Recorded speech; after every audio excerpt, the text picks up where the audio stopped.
Halo Sahabat Mero, jumpa lagi dengan saya Chef Yusuf dari PT Mero Sekawan Jaya, Mero, Mercolet, dan Calf. Baiklah Sahabat Mero, di video kali ini agak sedikit berbeda. Ini video khusus ya. Biasanya kita membuat kue, namun di video kali ini saya akan menjawab pertanyaan-pertanyaan Sahabat Mero yang ada di kolom komentar di video-video kita yang sebelumnya.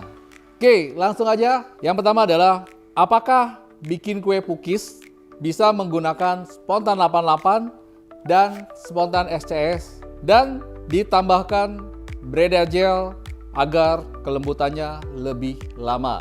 Ya. Oke, saya jawab ya. Jadi kue pukis ini tidak menggunakan spontan 88 atau cake emulsi. Jadi cookies ini kita bisa gunakan spontan SCS untuk menjaga kelembapannya. Apakah bisa ditambahkan dengan bread gel atau Breda Gel?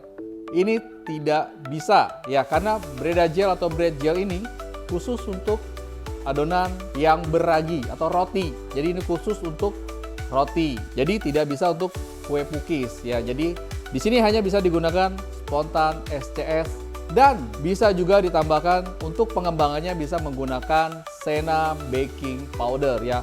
Ini juga di Mero ada ya, baking powder dengan mereknya adalah Sena Baking Powder. Oke, selanjutnya pertanyaan yang kedua ya.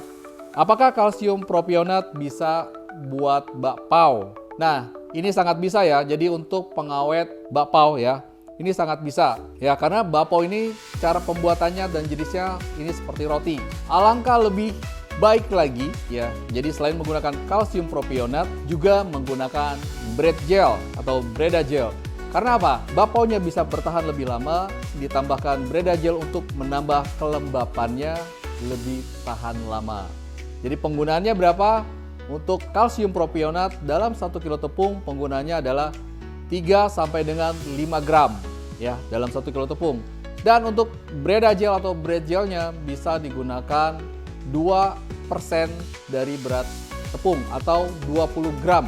Jadi cara pencampurannya yaitu setelah adonan setengah kalis. Apakah roti di atasnya dikasih mentega agar mengkilap? Dan apakah pengaruh pada daya tahan roti? Nah, ini untuk olesan roti ya, supaya hasilnya lebih cerah atau mengkilap. Biasanya bisa sebelumnya, yaitu menggunakan susu cair dicampur dengan kuning telur, atau ya setelah matang pada saat kondisi panas bisa menggunakan butter atau BOS ya, butter oil substitute. Selain mendapat warna yang lebih cerah, mengkilap, juga mengeluarkan aroma yang lebih wangi. Namun untuk daya tahan, nah ini ya untuk daya tahan, karena ada penambahan pastinya ya, pastinya dia tidak bisa menambah daya tahannya lebih lama. Artinya bahkan kalau ketika kita polesnya dalam kondisi dingin ini bisa mempercepat daya tahan roti.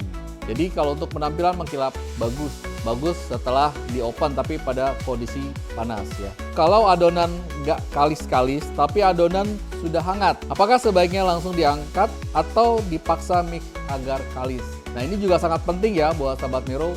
Ketika kita membuat adonan roti, donat atau bakpao, baiknya menggunakan airnya adalah air es atau bahkan kita bisa tambahkan es batu. Misalkan kita penggunaannya adalah air esnya 400, air ya 400 ya, bisa digunakan 300 gramnya air, kemudian ditambahkan 100-nya es batu atau ya pakai es batu ya, supaya kenapa? Untuk menjaga adonan supaya tidak cepat panas. Nah, kalau misalkan adonan sudah lama tidak kalis-kalis, adonan panas, kalau kita paksakan, biasanya nanti adonannya kalis bisa kalis, namun nanti hasilnya tidak akan sempurna atau pengembangan dari si rotinya tidak akan sempurna ya. Biasanya timbangan 50 gram harusnya lebih besar tapi ternyata lebih kecil ya, tidak seperti biasanya. Kenapa? Karena raginya ketika pada saat diaduk adonan panas, ragi sudah mulai bekerja. Jadi sehingga berkurang proses pengembangannya. Apakah harus dilanjutkan atau tidak? Kalaupun misalkan dilanjutkan boleh, tapi hasilnya kurang sempurna. Kalaupun tidak dilanjutkan juga menurut saya baiknya diaduk saja, kemudian didiamkan. Ini bisa jadi kita simpan, bisa jadi untuk adonan biang. Bisa untuk adonan biang nih, nanti ngaduk lagi adonan yang selanjutnya, kemudian nanti bisa dicampur. Chef, gimana caranya kalau adonan agak lembek setelah menggunakan bread gel? Jadi bread gel ini sebenarnya dia tidak membuat adonan menjadi lebih lembek. Si bread gel ini kan bentuknya hampir seperti lemak. Jadi bisa sahabat Mero kurangin airnya seberat 20 gram. Atau bahkan si bread gel ini sebenarnya bisa mengurangi telur.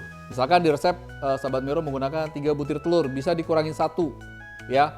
Jadi 2 butir saja, kemudian ditambahkan bread gel 20 gram, ini tidak perlu lagi penambahan air. Kalau misalkan kasusnya adalah setelah penambahan bread gel adonannya lembek, ya bagaimana? Bisa nggak kita tambah tepung? Bisa saja ya penambahan tepung, namun saran saya ketika menambahkan tepung, tambahkan ragi sedikit. Jadi setiap penambahan tepung, tambahkan ragi lagi. Ya karena apa? Ketika tepung ditambah tapi ragi ditambah, takutnya nanti rotinya tidak mengembang sempurna. Ya jadi berat, raginya tidak kuat menahan. Karena apa? Beban ragi lebih sedikit dibanding dengan berat tepungnya.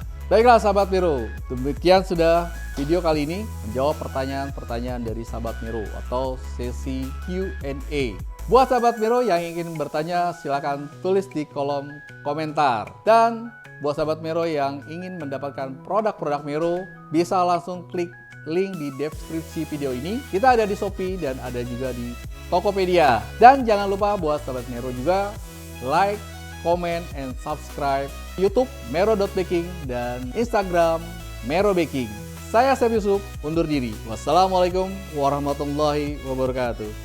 Mero selalu di hati.